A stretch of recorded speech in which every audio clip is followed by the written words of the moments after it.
ایک آواز ہو کر کہہ دیں سبحان اللہ. سرکار کا دربار نہیں دیکھ رہے کیا؟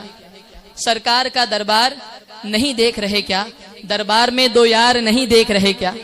دیکھیے مجھے شعر پڑھنے کا ہنر آتا ہے, مجھے شعر پڑھنے کا ہنر معلوم ہے, اور آپ حاضرین کو شعر سن کر سبحان اللہ کہنے کا ہنر معلوم ہے. تو ذرا کہہ کر سنیے گا تو مزہ آئے گا. شعر سنیے کہ سرکار کا دربار نہیں دیکھ رہے کیا؟ دربار میں دو یار نہیں دیکھ رہے کیا؟ اور کہتے ہو کہ قرآن میں ابو بکر کہاں ہے؟ کہتے ہو کہ قرآن میں ابو بکر کہاں ہے؟ تم آیت فی الغار نہیں دیکھ رہے کیا؟ تم آیت فی الغار نہیں دیکھ رہے کیا؟ تم آیت فی الغار نہیں دیکھ رہے کیا؟ اور دلہا بنے آئے ہیں ابو بکر کے گھر میں, دلہا بنے آئے ہیں ابو بکر کے گھر میں, کونین کے سردار نہیں دیکھ رہے کیا؟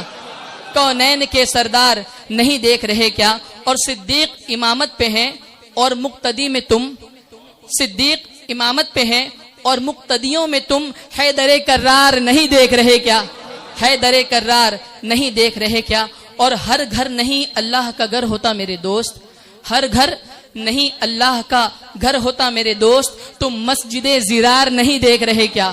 تم مسجد زرار نہیں دیکھ رہے کیا؟ اور یہ آخری شعر آپ حاضرین کے لیے, اسے سن کر ایک آواز ہو کر سبحان اللہ کہیے گا کہ تحسین ابھی حق کے طرفدار بہت ہیں, تحسین ابھی حق کے طرفدار بہت ہیں, یہ مجمع بیدار نہیں دیکھ رہے کیا؟ یہ مجمع بیدار نہیں دیکھ رہے کیا؟ حضرات گرامی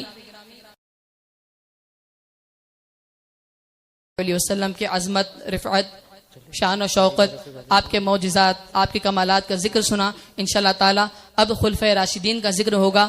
آج انشاءاللہ تعالی افضل البشر بعد الانبیاء بالتحقیق حضرت سیدنا ابو بکر صدیق رضی اللہ تعالی عنہ کے فضائل و مناقب انشاءاللہ تعالی آج ہم سماعت فرمائیں گے. آپ تقریر سننے کے لیے بیدار ہیں؟ ایک آواز ہو کر کہنے سبحان اللہ.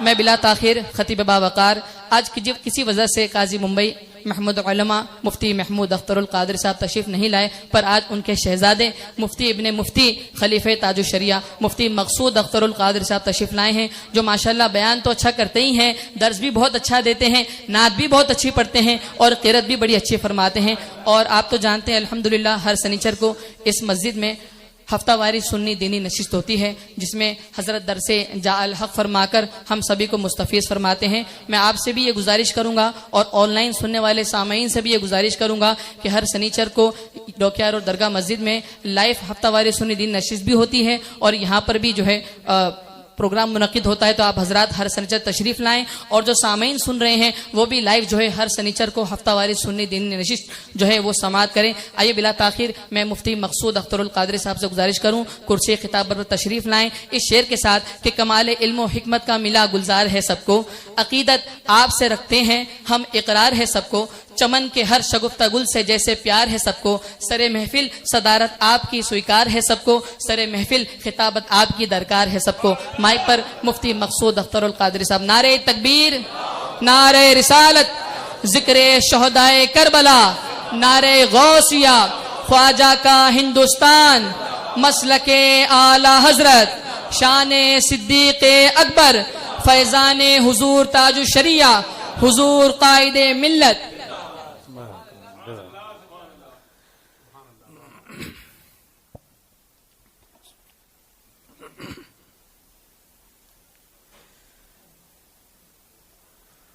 معزز محترم سامعین کرام, میرے بزرگوں, دوستوں, ہم عمر ساتھیوں, عزیز بچوں, السلام علیکم ورحمۃ اللہ وبرکاتہ.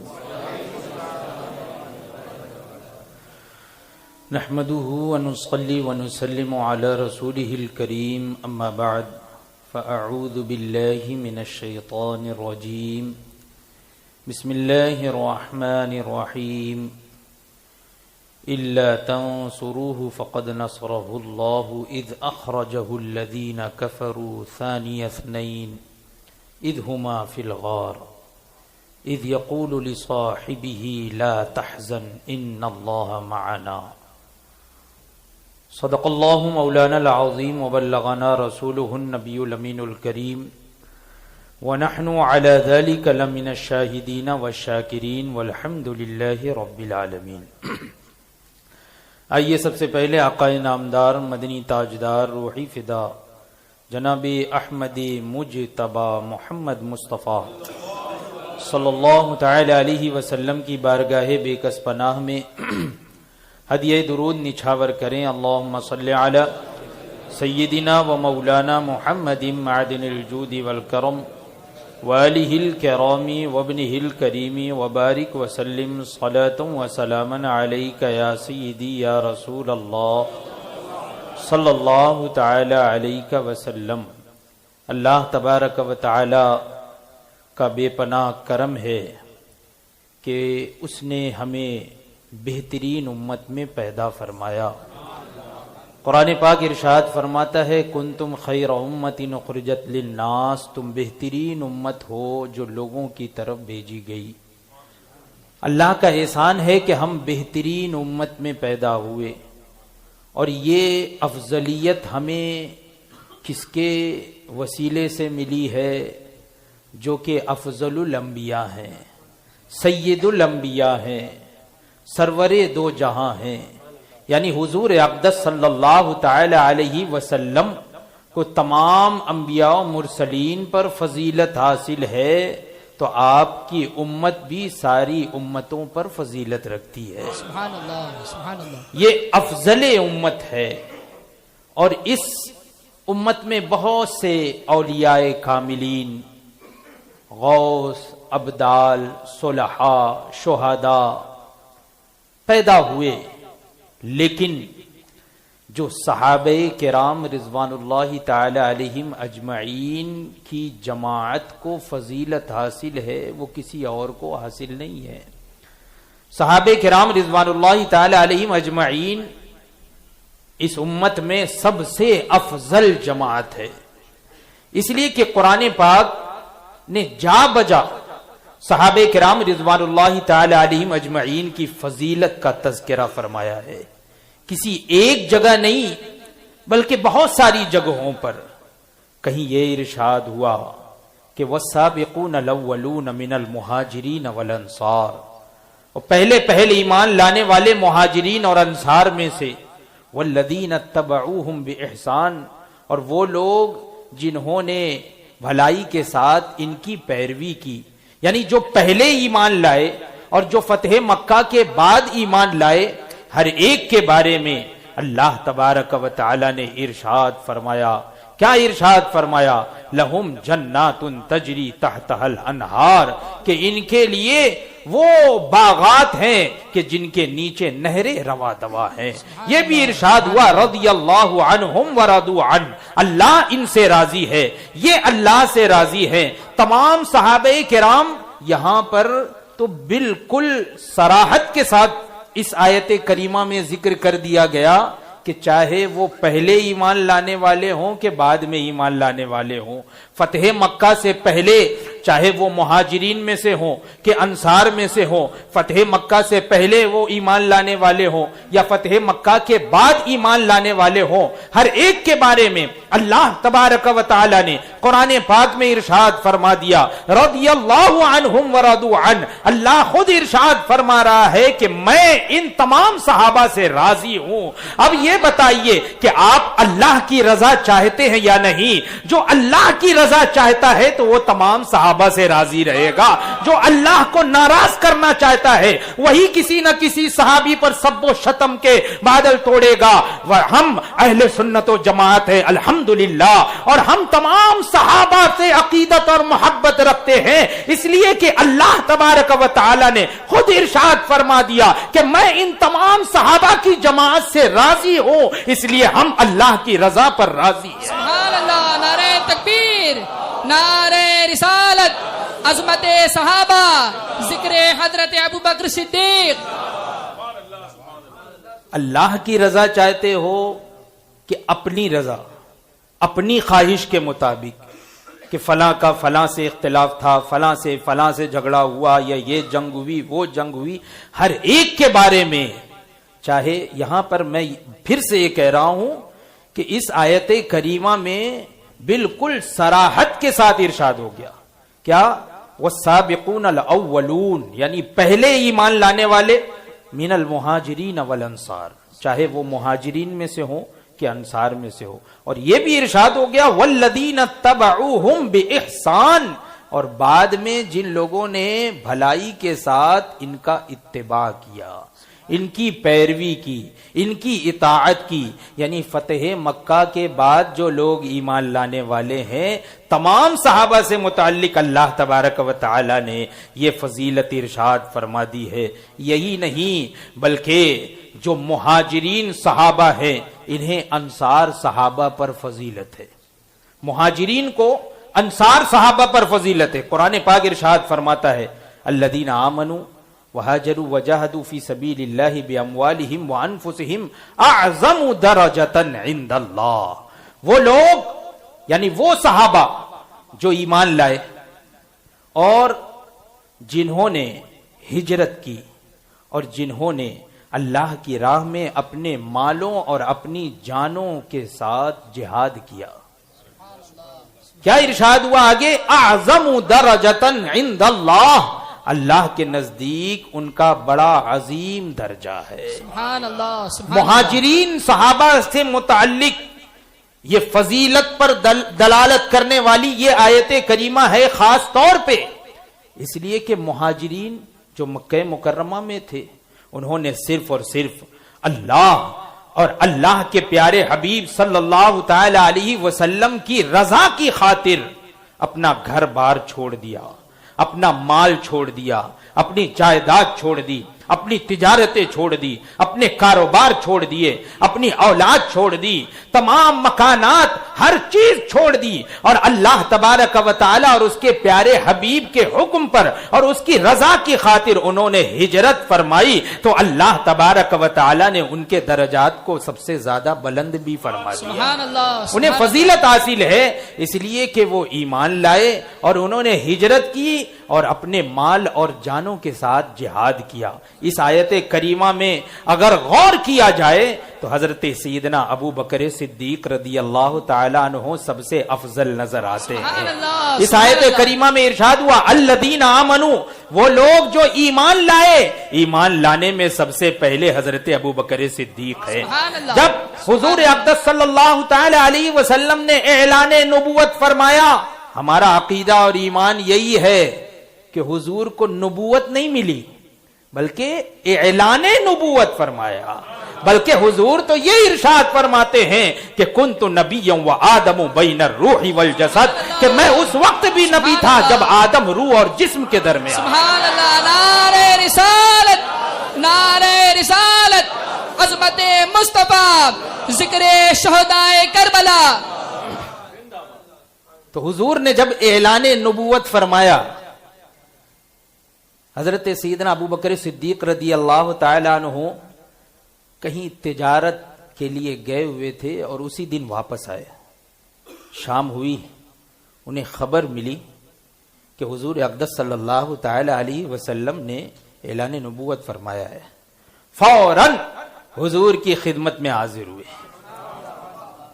حضرت ابو بکر صدیق کون ہیں؟ حضور اقدس صلی اللہ تعالی علیہ وسلم کے بچپن کے ساتھی. بچپن بھی ساتھ میں گزرا، جوانی بھی ساتھ میں گزری، ہر پل ساتھ میں گزر رہا ہے. جو ساتھ میں رہنے والا ہوتا ہے وہ جلدی کسی کی حمایت نہیں کرتا، اپنے ساتھ والے کی حمایت نہیں کرتا. خاص طور سے جو بچپن میں ساتھ میں رہا ہو تو وہ ہر ایک چیز کو جانتا ہے، ہر عیب کو جانتا ہے کہ ابھی بہت بڑا عالم بن رہا ہے، معلوم ہے بچپن میں کیسا تھا، بچپن میں کیا کیا کرتا تھا. بچپن والا جو دوست ہوتا ہے وہ جلدی حمایت کے لیے تیار نہیں ہوتا ہے. قربان جائیے حضور اقدس صلی اللہ تعالی علیہ وسلم کے اوصاف حمیدہ پر کہ جو بچپن کے ساتھی ہیں، بچپن سے ساتھ میں رہنے والے ہیں، سب سے پہلے ایمان لانے والی ذات وہی ہے. حضرت ابو بکر صدیق سب سے پہلے ایمان لا رہے ہیں. اعلان نبوت حضور نے فرمایا اور حضرت ابو بکر صدیق حضور کی خدمت میں حاضر ہوئے. یا رسول اللہ صلی اللہ تعالی علیہ وسلم، کیا آپ نے ایسا ایسا اعلان فرمایا ہے؟ حضور نے اس بات میں فرمایا کہ ہاں میں نے ایسا کہا کہا ہے. اب کوئی دلیل نہیں مانگی کہ آپ نے ایسا کیوں کہا, کیونکہ وہ پہلے ہی سے جانتے تھے کہ یہ کوئی عام آدمی نہیں ہے. اب اعلان نبوت, اعلان رسالت فرما رہے ہیں تو فوراً کلمہ شہادت پڑھ کے داخل اسلام ہو گئے. سبحان اللہ, سبحان اللہ. حضرت ابوبکر صدیق رضی اللہ تعالی. تو میں یہ کہہ رہا ہوں کہ وہ حضرت ابوبکر صدیق رضی اللہ تعالی عنہ جو ایمان لانے میں سب سے اول, سب سے پہلے, سب سے افضل, مہاجرین کو جو فضیلت ملی قرآن پاک کی اس آیت میں, اس میں سب سے پہلی صفت ہے ایمان. ایمان لانے میں سب سے پہلے حضرت ابوبکر صدیق. وہاجروا, اور انہوں نے ہجرت کی. یہ بھی فضیلت کی بات ہے, ہجرت کی. تمام صحابہ نے جب حکم ہوا, اللہ تبارک و تعالی کا حکم آیا, حضور اقدس صلی اللہ تعالی علیہ وسلم نے تمام صحابہ کو حکم فرمایا کہ اے میرے صحابہ, اب تم پر ہجرت واجب ہے, یہاں سے ہجرت کرو. صحابہ کرام نے ہجرت شروع کر دی. حضرت ابوبکر صدیق رضی اللہ تعالیٰ عنہ نے بھی ہجرت کی تیاری شروع کر دی. حضور فرماتے ہیں تم نہیں جاؤ گے, تم نہیں جاؤ گے, تم میرے ساتھ ہجرت کرنے والے. سبحان اللہ, سبحان اللہ. یہ حضور فرما رہے ہیں کہ ابو بکر تم ہجرت اکیلے نہیں کرو گے بلکہ میرے ساتھ کرو گے. اب یہاں سمجھ لیجئے کہ بقیہ صحابہ نے تو تنہا ہجرت کی ہے. حضرت ابوبکر صدیق رضی اللہ تعالیٰ عنہ حضور کے ساتھ ہجرت فرما رہے ہیں, یعنی سب سے افضل ہجرت فرما رہے ہیں. اس لحاظ سے بھی حضرت ابوبکر صدیق کو فضیلت حاصل ہے. سبحان اللہ, اسی لیے تو ہم کہتے ہیں نا افضل البشر بعد الانبیاء بالتحقیق, تمام لوگوں میں سب سے افضل انبیاء و مرسلین کے بعد تمام انسانوں میں سب سے افضل حضرت ابوبکر صدیق. کہ ہجرت میں بھی افضل ہجرت. اللہ اکبر. ہجرت کا واقعہ آپ لوگوں نے بارہا سنا ہوگا, غار ثور ہے. یہاں ایک روایت میں تو میں نے یہ بھی پڑھا کہ جس دن سے حضور نے حضرت ابوبکر صدیق سے فرما دیا تھا کہ اے ابوبکر ساتھ میں ہجرت کرنی ہے, حضرت ابوبکر صدیق اس دن سے ہی ہمیشہ تیار رہتے. سبحان اللہ. رات ہوتی, 2 اونٹنیاں تیار رہتی اور حضور کے انتظار میں رہتے کہ شاید آج کی رات ہے کہ حضور تشریف لائیں گے اور ساتھ میں ہجرت فرمائیں گے. ہے نا, ابھی آپ نے سنا نا کہ جنہیں نہ تھا کوئی ڈر, جنہیں کوئی ڈر نہیں, یعنی کوئی خوف نہیں. کفار قریش جان کے در پہ ہیں, پیچھے پڑے ہوئے ہیں, جان لینے والے ہیں. یہاں پر دار الندوہ میں معاذ اللہ حضور اقدس صلی اللہ تعالی علیہ وسلم کو قتل کرنے کا منصوبہ بنایا جا رہا ہے. اب آپ کے ساتھ جو رہے گا کیا اسے خوف نہیں ہوگا؟ لیکن حضرت ابوبکر صدیق سبحان اللہ, انہیں اپنی جان کا ڈر نہیں ہے بلکہ جانے جانا کا خوف ہے کہ انہیں کوئی گزند نہ پہنچے. غار ثور پہنچتے ہیں. جو حضرات وہاں گئے ہوئے ہیں وہ جانتے ہیں کہ کتنا اونچا پہاڑ ہے, لیکن نیچے سے ہی حضرت ابوبکر صدیق رضی اللہ تعالی عنہ نے حضور اقدس صلی اللہ تعالی علیہ وسلم کو اپنے کاندھے پر بٹھا لیا اور غار ثور کا سفر فرما رہے ہیں. کہیں راستے پر بیٹھے بھی نہیں, ہم تنہا سفر کرتے ہیں اور ہمارے ہاتھ میں اگر ایک بوٹل بھی ہوتی ہے تو چڑھتے چڑھتے تھک جاتے ہیں, بوٹل بھی پھینک دیتے ہیں. اللہ اکبر, کیسا جذبہ تھا, کیسا عشق رسول تھا کہ حضور اقدس صلی اللہ تعالی علیہ وسلم کو اپنی پیٹھ پر بٹھا کر اور غار ثور کے لیے سفر فرما رہے ہیں. غار ثور پہنچے, مشہور واقعہ ہے. پہلے اندر داخل ہوئے, حضور کو باہر بیٹھایا, اندر داخل ہوئے, صفائی کی, جتنے سوراخ تھے سب میں کپڑے بھرے, یہاں تک کہ ایک سوراخ رہ گیا, وہاں پر اپنی ایڑی مبارک رکھ دی. اب حضور اقدس صلی اللہ تعالی علیہ وسلم غار میں تشریف لا رہے ہیں اور غار میں تشریف لانے کے بعد حضور اقدس صلی اللہ تعالی علیہ وسلم نے حضرت ابوبکر صدیق رضی اللہ تعالی عنہ کی گود میں اپنا سر مبارک رکھ کے آرام فرمانا شروع کر دیا. ہمارا عقیدہ تو یہی ہے کہ حضور سوتے نہیں ہیں, حضور کی آنکھیں اگرچہ سوتی ہوں لیکن دل ہمیشہ بیدار رہتا ہے. یہ حدیث پاک کا مفہوم بھی ہے, حدیث پاک کا مفہوم بھی ہے. بخاری شریف کی حدیث ہے کہ ایک فرشتے کی جماعت آئی, حضور اقدس صلی اللہ تعالی علیہ وسلم آرام فرما تھے. فرشتے کی جماعت آئی, دوسری بھی آئی, تو ایک نے کہا کہ کیا انہیں جگایا جائے؟ دوسرے نے کہا کہ نہیں، یہ بیدار ہیں۔ تو ایک نے کہا کہ ان کی آنکھیں سو رہی ہیں، دل بیدار ہے، دل ہمیشہ بیدار باخبر ہے۔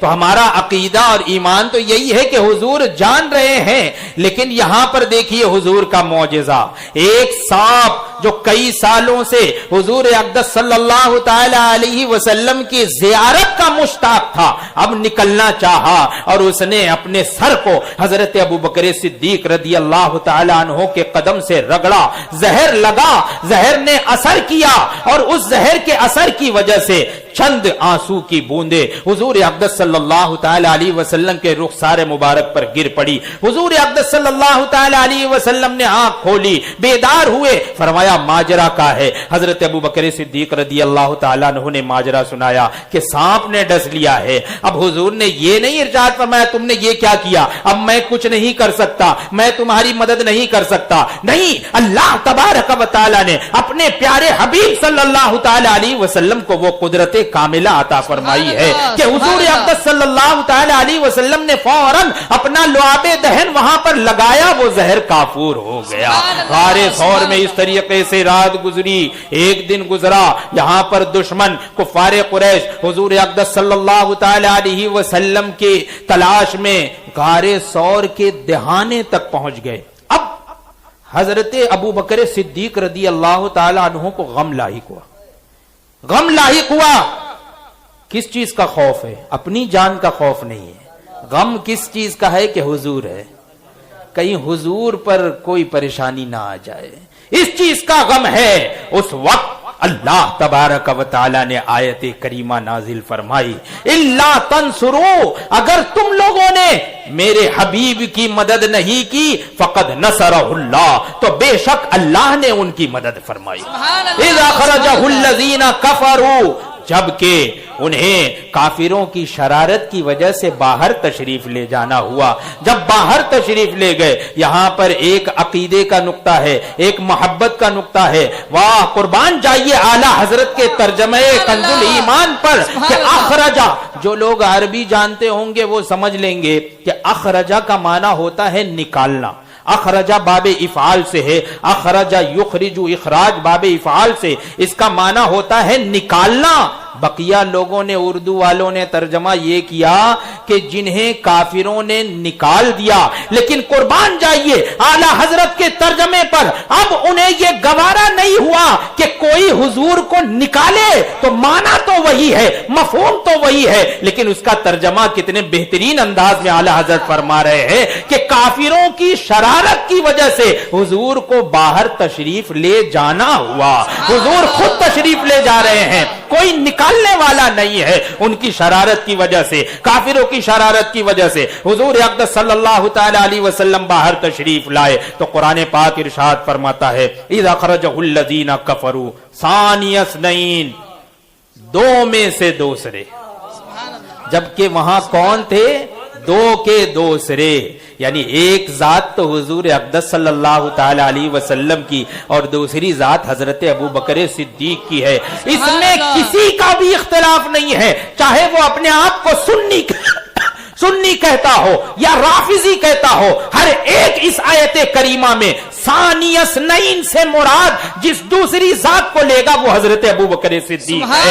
اس وقت اور کوئی نہیں تھے، کیونکہ مولا علی کرم اللہ تعالی وجہ الکریم تو حضور کے بستر پر آرام فرما رہے مکہ مکرمہ میں، یہاں پر حضور کے ساتھ کون ہے؟ حضرت ابوبکر صدیق ہے۔ یہ دو کے دوسری جان کون ہے؟ حضرت ابوبکر صدیق ہے۔ ثانی اثنین اذ ہما فی الغار، جبکہ یہ دونوں غار میں تھے، اذ یقول لصاحبہ، تو رسول اپنے صاحب سے، اپنے ساتھی سے، یہاں پر قربان جائیے حضرت ابوبکر صدیق رضی اللہ تعالی عنہ کی فضیلت پر کہ کسی اور صحابی کے بارے میں صاحب کا لفظ قرآن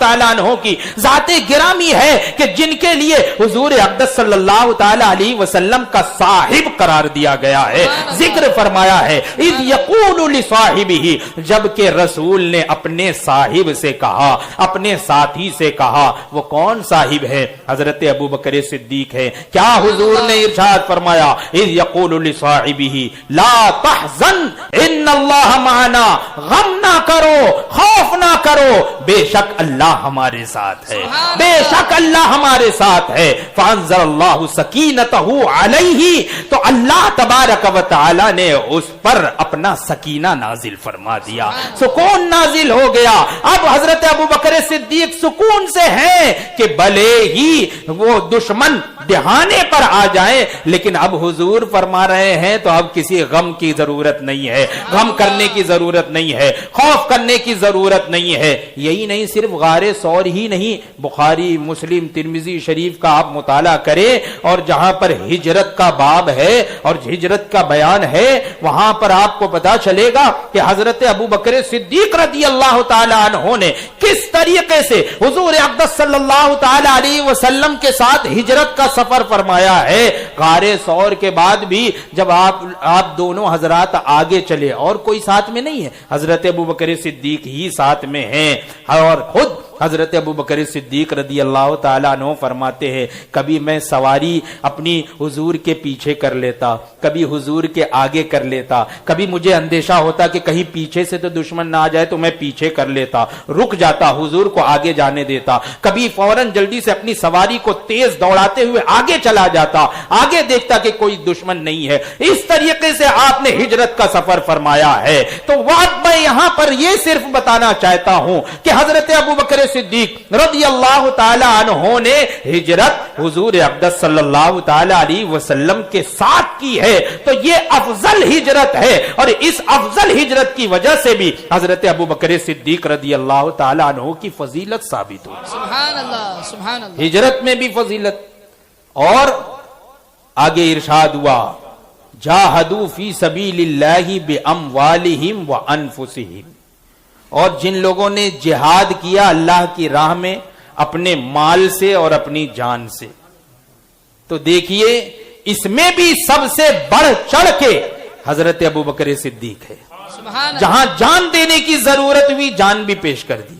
غار ثور میں جان دے دی، ہر غزوے میں حضور کے ساتھ رہے، بڑھ چڑھ کر حصہ لیا. بتائیے حضور کے نام پر جان دینے کے لیے تیار ہے یا نہیں؟ جان دے رہے ہیں، اور صرف جان ہی نہیں بلکہ اپنے مال کو بھی قربان کر دیا، مال بھی قربان کر دیا. حدیث پاک میں ہے کہ ایک مرتبہ حضور اقدس صلی اللہ تعالی علیہ وسلم نے اعلان فرمایا بیت المال میں اپنا مال جمع کرو، جتنی وسعت ہو اللہ کی راہ میں خرچ کرو. لوگوں نے اپنا مال لانا شروع کر دیا. تمام صحابہ کچھ جتنا ہو سکا، جتنی وسعت تھی، جتنی قدرت تھی، اپنے قدرت اور وسعت کے مطابق مال بیت المال میں جمع کرنا شروع کر دیا. حضور اقدس صلی اللہ تعالی علیہ وسلم جائزہ لینے کے لیے تشریف لائے. سب کے مال الگ الگ رکھے ہوئے ہیں، یہ فلاں کا مال ہے، یہ فلاں کا مال ہے، یہ فلاں کا مال ہے، ایک بڑا ڈھیر رکھا ہوا ہے. حضور اقدس صلی اللہ تعالی علیہ وسلم ارشاد فرماتے اتنا مال کس کا ہے؟ کسی نے کہا کہ یہ عمر کا ہے. حضور اقدس صلی اللہ تعالی علیہ وسلم ارشاد فرماتے عمر کتنا مال لے آئے؟ حضرت عمر فاروق رضی اللہ تعالیٰ عنہ عرض کرتے ہیں یا رسول اللہ صلی اللہ تعالی علیہ وسلم اپنے گھر کا آدھا مال آپ کی خدمت میں لے آیا ہوں اور آدھا اپنے گھر والوں کے لیے چھوڑ آیا ہوں. حدیث پاک میں ہے کہ اس وقت حضرت ابو بکر صدیق رضی اللہ تعالی عنہ یہ خیال کر رہے تھے، اپنے دل میں خوش ہو رہے تھے کہ آج میں ابو بکر پہ سبقت لے جاؤں گا، میں آج ابو بکر سے آگے بڑھ جاؤں گا، کیونکہ میرا مال آدھا مال لے آیا اور آدھا چھوڑ آیا. حضور آگے بڑھے. اب وہ مال ہی اپنے حال سے، یہ خود زبان حال سے بیان کر رہا تھا کہ میں جس گھر سے آیا ہوں اس گھر میں ایک سوئی بھی نہیں بچی ہے. وہ مال کہ وہاں کمبل بھی ہے، بستر بھی ہے، برتن بھی ہے، ہر چیز اس میں رکھی ہوئی ہے. حضور فرماتے ہیں کہ یہ کس کا مال ہے؟ کسی نے عرض کی یا رسول اللہ صلی اللہ تعالی علیہ وسلم یہ ابو بکر کا مال ہے. حضور صلی اللہ تعالی علیہ وسلم ارشاد فرماتے ابو بکر کتنا مال لے آئے اور کتنا چھوڑے؟ حضرت ابو بکر صدیق عرض کرتے ہیں یا رسول اللہ گھر کا سارا مال آپ کی خدمت میں لے آیا، سبحان اللہ، سارا مال لے آیا ہوں۔ حضور اقدس صلی اللہ تعالی علیہ وسلم نے ارشاد فرمایا اپنے گھر والوں کے لیے کیا چھوڑا ہے؟ حضرت ابوبکر صدیق کی محبت پر قربان جائیے۔ حضرت ابوبکر صدیق رضی اللہ تعالی عنہ ارشاد فرماتے ہیں میں اپنے گھر والوں کے لیے اللہ اور اس کا رسول چھوڑ آیا ہوں، اللہ اور اس کے رسول ہی اس کے لیے کافی ہے، سارا مال لے آیا ہوں۔ یہی نہیں بلکہ ایک روایت میں تو یہ ہے کہ حضرت ابوبکر صدیق رضی اللہ تعالی عنہ نے اپنے بدن سے کپڑا اور لباس تک اتار کر رکھ دیا تھا اور ایک پرانا کمبل اوڑے ہوئے اور کانٹوں کے بٹن لگائے ہوئے ہیں۔ روایتوں میں ہے کہ اسی وقت نظریں اٹھائی، حضور اقدس صلی اللہ تعالی علیہ وسلم نے دیکھا جبرائیل امین حاضر ہے، اور جبرائیل امین میں بھی وہی حلیہ اپنایا ہوا ہے جو حضرت ابوبکر صدیق کا ہے، یعنی وہی کمبل اوڑے ہوئے اور کانٹوں کے بٹن لگائے ہوئے۔ حضور اقدس صلی اللہ تعالی علیہ وسلم دریافت فرماتے ہیں جبریل کیا حال ہے، آج اس حلیے میں ہو؟ جبریل نے عرض کی یا رسول اللہ صلی اللہ تعالی علیہ وسلم آج آسمان کے سارے فرشتوں نے یہی لباس پہنا ہوا ہے کہ اللہ تبارک و تعالیٰ کو تمہارے محبوب کی یہ ادا اتنی پسند آئی کہ اللہ تبارک و تعالیٰ نے آسمان کے تمام فرشتوں کو حکم دے دیا کہ میرے محبوب کے لباس کو تم لوگ بھی اپنا۔ سبحان اللہ، نعرہ تکبیر، نعرہ رسالت، عظمت صحابہ، شان صدیق اکبر، عشق و محبت، عشق و محبت، مسلک اعلی حضرت۔ حضرت ابوبکر صدیق کی فضیلت یہ تو متحقق ہے نا، اسی لیے کیا کہا جاتا ہے افضل البشر بعد الانبیاء بالتحقیق، یعنی قرآن کی آیات کریمہ احادیث صحیحہ سے بالکل ثابت ہے، کوئی انکار کر ہی نہیں سکتا۔ میں قرآن پاک کی ایک دو آیت اگر وقت ہوا تو پیش کرتا ہوں۔ حضور اقدس صلی اللہ تعالی علیہ وسلم مکہ مکرمہ میں ہے، کفار قریش جو خاص طور سے غریب تھے، غلام تھے، ان لوگوں کو بڑا پریشان کیا کرتے، بڑا زد و کوب کیا کرتے تھے، بڑی سزائیں دیا کرتے تھے۔ جو لوگ ایمان لے آئے غلام تھے جیسے کہ حضرت بلال حبشی اور بھی دوسرے، حضرت ابوبکر صدیق رضی اللہ تعالی عنہ نے کیا کیا، تقریباً اس طرح کے 12 غلام جو کہ مومن تھے، مسلمان تھے اور کسی کافر کی ملکیت میں تھے، پریشان حال تھے، آپ نے انہیں خرید کر اللہ کی راہ میں آزاد کر دیا۔ سبحان اللہ، انہی میں ایک ذات حضرت بلال حبشی کی بھی ہے۔ حضرت بلال حبشی کہ ان کا جو مالک تھا وہ بڑا ستایا کرتا تھا، جس کا نام تھا امیہ، بڑا ستایا کرتا۔ روایتوں میں ہے کہ ڈنڈے سے اس طرح مارتا کہ ڈنڈے ٹوٹ جاتے، دوسرا ڈنڈا لاتا، اور لیکن اتنے ہی بڑے عاشق حضرت بلال حبشی، سبحان اللہ، سبحان اللہ، وہ یہ کہتے کہ تو میری جان لے لے لیکن میرے دل سے ایمان نہیں نکال سبحان سکتا، اللہ، سبحان ایمان نہیں نکال سکتا ہے۔ گرم ریت پر، یہی نہیں بلکہ آگ جلا کر اور جو گرم راکھ ہوتی ہے اس پر لیٹا کر اور بڑے بڑے پتھر اوپر رکھ دیا کرتا کہ چمڑیاں جو ہیں وہ جل جایا کرتی تھی، جھلس جایا کرتی تھی، لیکن جب بھی حضرت بلال حبشی رضی اللہ تعالی عنہ کے ایمان میں ذرہ برابر فرق نہیں آیا۔ حضور اقدس صلی اللہ تعالی علیہ وسلم نے ایک مرتبہ ارشاد فرمایا کہ کوئی ہے کہ جو بلال کو آزاد کر دے، بلال کو خرید کر آزاد کر دے، کوئی ہے؟ کوئی ہے؟ اب اتنا فرمانا تھا کہ حضرت ابوبکر صدیق نکل پڑے، سبحان اللہ، پوری تیاری کے ساتھ نکل پڑے، امیہ کے پاس پہنچے اور کہا کہ تم اپنے غلام بلال کو میرے حوالے کر دو، بیچ دو، کتنی رقم بولتے ہو، کتنی قیمت بولتے ہو؟ حضرت بلال حبشی رضی اللہ تعالیٰ عنہ حبشہ کے رہنے والے، حبشی یعنی جو جن کا رنگ کچھ سخت ہوتا ہے ویسے ہوتے ہیں، اور جن کی قیمت جو ہے، ایسے غلاموں کی قیمت اس زمانے میں زیادہ نہیں ہوتی تھی، وہ زیادہ قیمتی نہیں سمجھے جاتے تھے، اور جو عربی غلام ہوتے تھے وہ زیادہ قیمتی سمجھے جاتے تھے۔ حضرت بلال حبشی رضی اللہ تعالیٰ عنہ کے خریدنے کے لیے حضرت ابوبکر صدیق پہنچے اور امیہ سے کہا کہ تم بلال کو بھیج دو مجھے. اب اس نے سمجھ لیا کہ یہاں پر ان کی ضرورت ہے, لاؤ ان کی ضرورت کا فائدہ اٹھایا جائے. امیہ نے کہا کہ مجھے تمہارا جو عربی غلام ہے اس کے بدلے میں وہ عربی غلام بھی چاہیے اور 12,000 درہم بھی چاہیے. 12,000 درہم اور عربی غلام. حضرت ابوبکر صدیق رضی اللہ تعالی عنہ نے کچھ مول بھاؤ نہیں کیا, فوراً جو ہے تیار ہو گئے. ٹھیک ہے, ٹھیک ہے. اب امیہ کہہ رہا ہے سوچ لیجئے کہیں جو ہے گھاٹے کا سودا تو نہیں ہے. حضرت ابوبکر صدیق نے کہا کہ گھاٹے میں تو ہے, میں تو یہاں پوری تیاری کے ساتھ آیا تھا کہ اگر پورا مال بھی دینا پڑے تو بلال کو ضرور خرید لوں. سبحان اللہ, سبحان اللہ.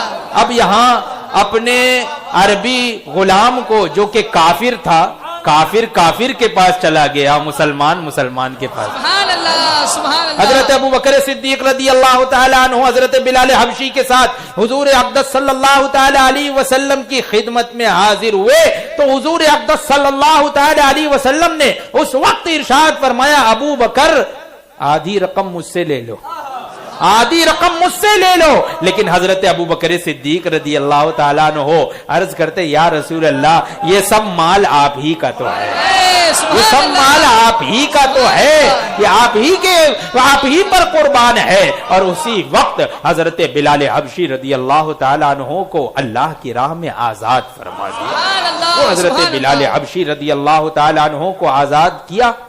تو اب لوگوں میں یہ بات پھیلنے لگی افواہ کہ اتنی بھاری قیمت چکا کر اپنا عربی غلام بدلے میں دے کر اور بلال کو خریدا اور آزاد کر دیا, ضرور بلال نے کچھ احسان کیا ہوگا, بلال کا کچھ احسان ہوگا ابو بکر پر, اور اسی احسان کے بدلے میں بلال کو خرید کر آزاد کیے, ضرور کوئی احسان ہوگا. اس طرح کی افواہ پھیلنے لگی تو قربان جائیے حضور اقدس صلی اللہ تعالی علیہ وسلم کے محبوب ہیں.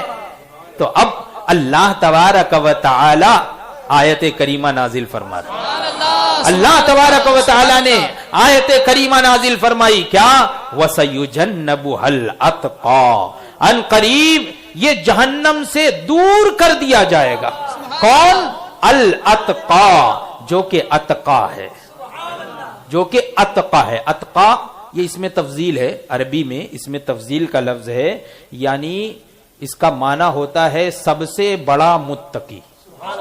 اتقا کا معنی ہوتا ہے سب سے بڑا متقی. اور تمام مفسرین کا اس بات پر اتفاق ہے کہ اس آیت کریمہ میں جو الاتقا کہا گیا ہے اس سے حضرت ابوبکر صدیق کی ذات مراد ہے, کہ ان قریب یہ جو اتقا ہیں یہ جہنم سے دور کر دیے جائیں گے. الذی یؤتی مالہ یتزکا, جو اپنے مال کو دیتے ہیں اپنی ستھرائی اور پاکیزگی کے لیے, اپنی پاکیزگی کے لیے, اپنی ستھرائی کے لیے, اپنے آپ کو جو ہے وہ پاک کرنے کے لیے, پاکیزگی کے لیے. آگے کیا ارشاد ہوا, الذی یؤتی مالہ یتزکا وما لأحد عندہ من نعمت تجزا. بلال ابو بکر پر کسی کا احسان نہیں ہے کہ جس کو انہوں نے چکایا ہے, کسی کا احسان نہیں ہے کہ جس کو انہوں نے چکایا ہے. بالکل صاف طور پہ اللہ تبارک و تعالی نے حضرت ابو بکر صدیق رضی اللہ تعالی عنہ سے متعلق ارشاد فرما دیا کہ الذی یؤتی مالہ یتزکا وما لأحد عنده من نعمت تجزا. تو پھر کیوں انہوں نے بلال کو خریدا اور آزاد کر دیا؟ آگے ارشاد ہوا الا ابتغاء وجہ ربہ الاعلی, صرف اور صرف یہ غلام کو اگر آزاد کر رہے ہیں تو اللہ تبارک و تعالی کی رضا چاہتے ہوئے, وَلَسَوْفَ يَرْضَى, اور ان قریب ضرور ان کا رب ان سے راضی ہو جائے گا, راضی ہو جائے گا. یہی نہیں, بہت ساری جگہیں ہیں ایسی کہ حضرت خاص طور سے حضرت ابوبکر صدیق سے متعلق آیت جہاں پر جن سے مراد, جس ذات سے مراد حضرت ابوبکر صدیق. یہاں پر ایک عقیدے کی بات آ گئی تو میں ذکر کر دوں. یہاں پر اتقا کا لفظ آیا, اتقا, اور ان سے مراد کون ہے؟ حضرت ابو بکر صدیق، صدیق اکبر، اتقا سے مراد صدیق اکبر ہیں، اور اتقا کا معنی ہوتا ہے سب سے بڑا متقی، اور یہاں پر ہر ایک کا اتفاق ہے کہ اتقا قرآن پاک میں جو ذکر ہوا یہاں پر اس سے مراد صدیق اکبر ہے۔ اب آئیے دوسری جگہ آیت کریمہ ہے ان اکرمکم عند اللہ اتقاکم، بے شک تم میں سب سے زیادہ فضیلت والا وہی ہے جو تم میں اتقا ہے، تم میں سب سے زیادہ فضیلت والا وہ ہے جو تم میں اتقا ہے۔ اور اتقا کون ہے؟ دوسری جگہ ارشاد ہو گیا، اور اس سے مفسرین کی جماعت سے معلوم ہو گیا کہ اتقا سے مراد حضرت ابو بکر صدیق ہے، یعنی جو اتقا ہے وہ تم میں سب سے زیادہ فضیلت والا ہے۔ اب یہاں پر بالکل تحقیق کے ساتھ واضح ہو گیا افضل البشر بعد الانبیاء حضرت ابو بکر صدیق کی ذات ہے اور کسی کی ذات نہیں۔ نعرہ تکبیر، نعرہ رسالت، شان صدیق اکبر، عظمت صدیق اکبر، فضیلت صدیق اکبر۔ اب ایک اور آیت ذکر کر دیتا ہوں کیونکہ وقت زیادہ ہے، میں جلدی جلدی سوچ رہا ہوں کہ جتنا بیان کر سکوں، میٹر تو بہت ہے، اور ویسے بھی بیان ہو کس زبان سے مرتبہ صدیق اکبر سبحان اللہ، تو ہم اور آپ کیا ہو سکتے ہیں جو بیان کرے۔ ایک مرتبہ حضرت ابو بکر صدیق رضی اللہ تعالی عنہ کی شہزادی ام المؤمنین حضرت عائشہ صدیقہ طیبہ طاہرہ رضی اللہ تعالی عنہا پر منافقوں کا ایک گروہ تھا جس کا سرغنہ تھا عبداللہ بن ابی۔ ان منافقوں نے تہمت لگا دی، بری تہمت لگائی، کسی شخص سے متعلق جو ہے وہ تہمت لگائی معاذ اللہ حضرت عائشہ صدیقہ رضی اللہ تعالیٰ عنہ سے متعلق۔ اب حضور اقدس صلی اللہ تعالی علیہ وسلم بھی خاموش، احادیث کریمہ میں ہے، بخاری مسلم وغیرہ میں یہ ذکر ہے کہ اب آپ کوئی بات ذکر نہیں کر رہے ہیں۔ اس کا مطلب یہ نہیں ہے کہ حضور کو معلوم نہیں تھا کہ یہ پاک ہے، نہیں، بلکہ حضور تو یہی ارشاد فرماتے ہیں کہ قسم خدا کی میں عائشہ سے بھلائی ہی چاہتا ہوں، یعنی میں یہی جانتا ہوں کہ ان سے کوئی چیز جو ہے کوئی گناہ سرزد نہیں ہو سکتا ہے، لیکن انتظار میں تھے کس بات کے کہ اللہ تبارک و تعالی آیت نازل فرمائے، اللہ آیت نازل فرمائے۔ حضرت سیدنا یوسف علیہ السلام پر تہمت لگی تو اللہ تبارک و تعالی نے ایک بچے سے شہادت دلوائی۔ حضرت مریم رضی اللہ تعالی عنہا پر تہمت لگی، حضرت عیسیٰ علیہ السلام ابھی گود میں تھے، ان سے شہادت دلوائی۔ لیکن قربان جائیے حضور اقدس صلی اللہ تعالی علیہ وسلم کی زوجہ مطہرہ ہے تو ان کی پاکیزگی کی گواہی جو ہے وہ اور کوئی نہیں، اللہ تبارک و تعالی۔ سبحان اللہ، سبحان اب بتانا یہ ہے یہاں پر کہ اسی وقت حضرت ابو بکر صدیق رضی اللہ تعالی عنہ کے ایک خالہ زاد بھائی تھے جن کا نام تھا حضرت مصطح۔ حضرت مصطح یہ صحابی ہیں، بدری صحابی ہیں، لیکن منافقوں کی باتوں میں آ کر اور کچھ دیر کے لیے ان کا بھی جو ہے نا وہ ذہن اس طرف چلا گیا، تہمت کی طرف۔ انہوں نے بھی کچھ حامی بھر دی اس طرح کی، لیکن بعد میں وہ توبہ انہوں نے کی۔ لیکن جب انہوں نے اس طرح کی بات کی تو حضرت ابو بکر صدیق رضی اللہ تعالی عنہ، یہ حضرت مصطح جو ہے حضرت ابو بکر صدیق کے خالہ زاد بھائی ہیں، اور یہ چونکہ یتیم تھے اور شروع سے ہی حضرت ابو بکر صدیق ان کی کفالت کیا کرتے، یعنی انہیں ہر مہینے پیسے دیا کرتے تھے، خرچہ دیا کرتے تھے۔ جب انہیں معلوم ہوا کہ میرا اتنا قریبی ہے، رشتہ دار ہے، میں کفالت کرتا ہوں، اس کا جو ہے سب کچھ کرتا ہوں، اور اس نے جو ہے وہ میری شہزادی سے متعلق اس نے بھی ایسا کہہ دیا، تو آپ پر کچھ گراں گزرا۔ اسی وقت حضرت ابو بکر صدیق نے قسم کھا لی کہ اب مصطح کو میں خرچہ نہیں دوں گا۔ حالانکہ بعد میں جب کھلا یہ بات واضح ہو گئی، انہوں نے توبہ بھی کر لی، اللہ تبارک و تعالی نے توبہ قبول بھی فرما لی، سب ہو گیا۔ لیکن اب چونکہ قسم کھا لی حضرت ابو بکر صدیق نے، قسم کھا لی ہے کہ اب جو ہے خرچہ میں نہیں دوں گا، تو دیکھیے اب کون منا رہا ہے؟ رب تبارک و تعالی ارشاد فرما رہا ہے، سبحان اللہ، ہے نا؟ رب تبارک و تعالی فرما رہا ہے قرآن پاک میں ہے وَلَا يَعْتَلِ أُولُو الْفَضْلِ مِنْكُمْ وَالسَّعَةِ، کہ قسم نہ کھائیں، انہیں چاہیے کہ وہ قسم نہ کھائیں۔ کون؟ اولو الفضل منکم، تم میں جو سب سے فضیلت والے، سبحان اللہ، تم میں سے جو سب سے فضیلت والے اور وسعت والے ہیں وہ قسم نہ کھائیں۔ اس آیت کریمہ میں بھی تمام مفسرین کا اتفاق ہے کہ اس سے مراد حضرت ابو بکر صدیق، سبحان اللہ، سبحان اور اللہ، یہاں تو بالکل واضح طور پر اولو الفضل کہا گیا، یعنی سب سے زیادہ فضیلت والے، سبحان اللہ، جو فضیلت والے اور وسعت والے ہیں وہ قسم نہ کھائیں۔ مشورہ دیا جا رہا ہے قسم نہ کھائیں۔ لا یأتل اولو الفضل منکم والسعہ ان یؤتوا اولی القربى والمساکین والمہاجرین فی سبیل اللہ، اللہ کی راہ میں جو مسکین مہاجرین کو جو دیتے ہیں، یعنی حضرت مستح غریب تھے، مسکین تھے، مہاجر تھے، تو ان کو خرچہ جو دیا کرتے تھے اللہ کی راہ میں اللہ کی رضا کے لیے، تو اس سے روکنے کے لیے یہ قسم نہ کھائیں بلکہ کیا کرے؟